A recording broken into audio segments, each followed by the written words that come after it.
Hi, I'm the Pink Pastor, and this is my YouTube channel where I film videos on spiritual content, where I film videos on trans and LGBTQIAA+ content, and where I share the stories of my life.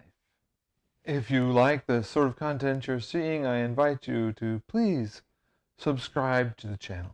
If you like this video, hit the like button. Leave a comment. I do accept when people suggest video topics.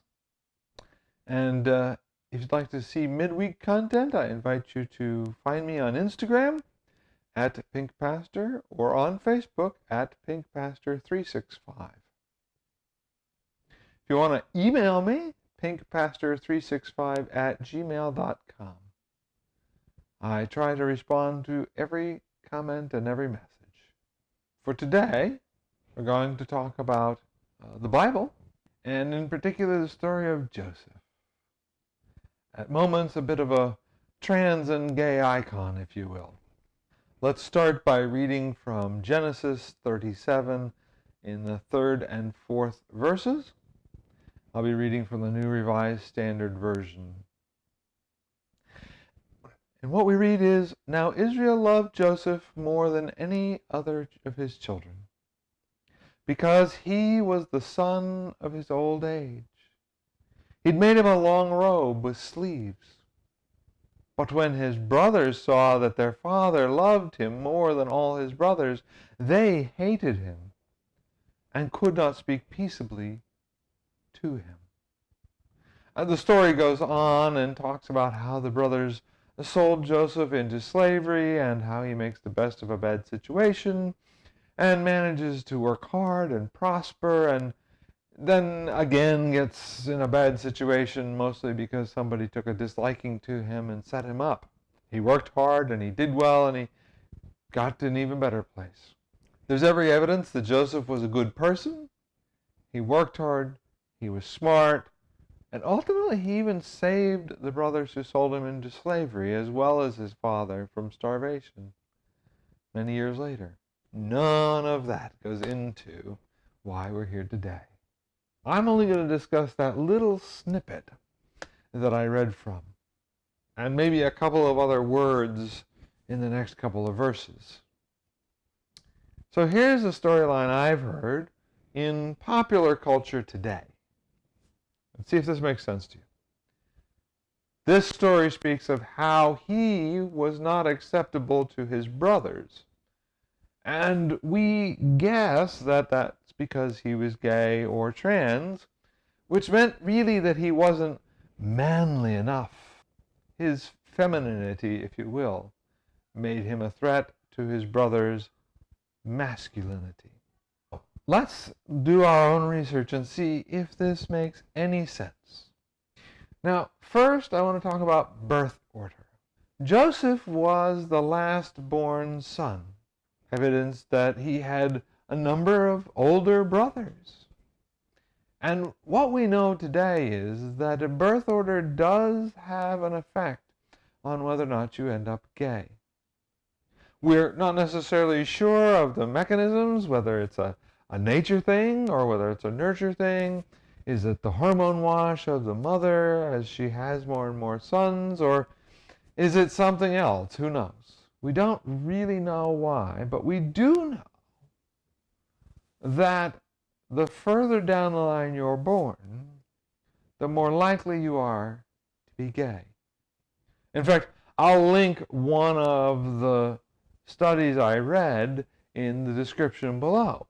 It's on the National Institute of Health website.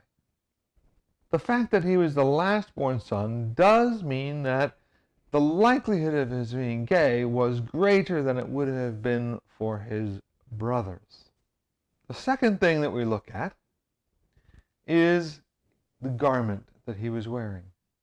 So I looked up the word for the garment that he was wearing in Strong's Concordance, which is a pretty standard Bible reference source.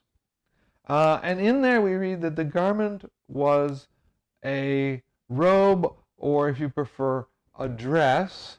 But it was gendered in the feminine. Now, it didn't have to be gendered in the feminine. There are other masculine words that could be used, and so that first points to this being a bit of a feminine garment. If you want to look at how gendering of language works in Hebrew, I invite you to look at the website I Love Languages. They have Hebrews, and in Lesson 5, they talk about the gendering of words. I'll also link below some sort of discussions of what women's garments look like in the Bible. You see, women's garments tended to have sleeves, and they tended to be made from bright colors. Now, at the very minimum, having a fine garment as a shepherd was a bit of an oddity.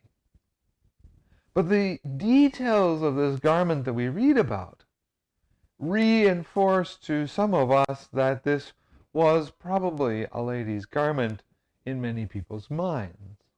So to put it in modern terms, it was fabulous. Now that's interesting because, in fact, in gay culture to this day, there is a cultural piece of being fabulous.